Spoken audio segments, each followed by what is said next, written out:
আপনাদের এবার একটা পোড়ো বাড়ি দেখাবো।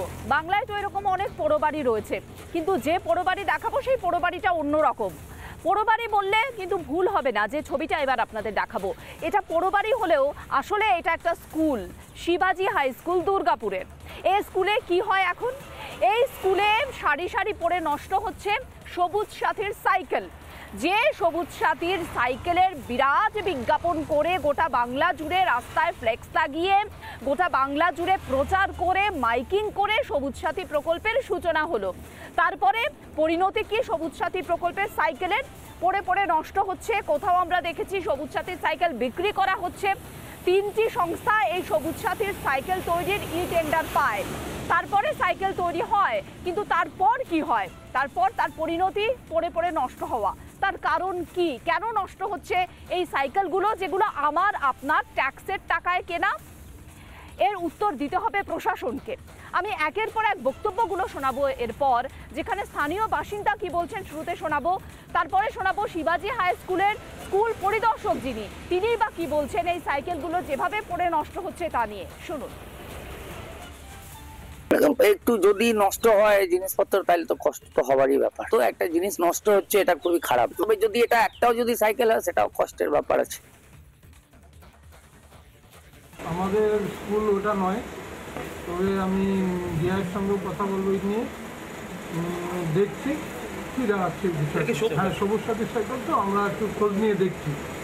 এখনও কেউ নজরে দেয়নি, আপনিই দিলেন আমাকে নজরে। আমি খোঁজ নিয়ে দেখে তারপরে দেখছি ব্যাপারটা। কেউ নজরেই দেয় না, কেউ তুলেই ধরে না। যে ছবি রিপাবলিক বাংলা তুলে ধরে, যেমনটা বললেন স্কুল পরিদর্শক নিজেই।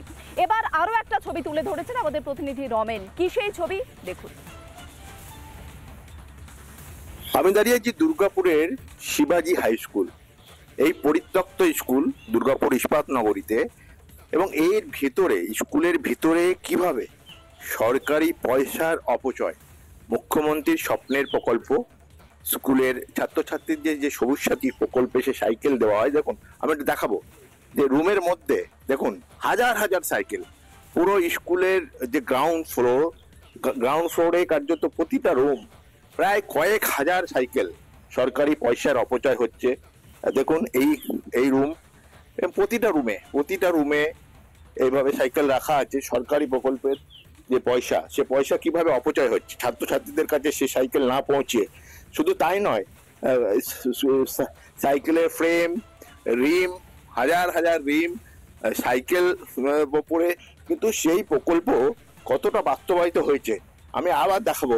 দেখুন প্রতিটা রুম, একটা দুটো রুম নয়, প্রতিটা রুমে হাজার হাজার সাইকেল, জং ধরে মরচে পড়ে সেই সাইকেল কার্যত লোহার কেজি ধরে হয়তো এই সাইকেল আর বিক্রিও হবে না, এমন পরিস্থিতি দাঁড়িয়েছে। এর পিছনে যে সরকারি আধিকারিক, যারা এই প্রকল্পের নোডাল অফিসার আছে, যাদের দেখার দায়িত্ব, তারা কি করছে? তারা কি জানে না?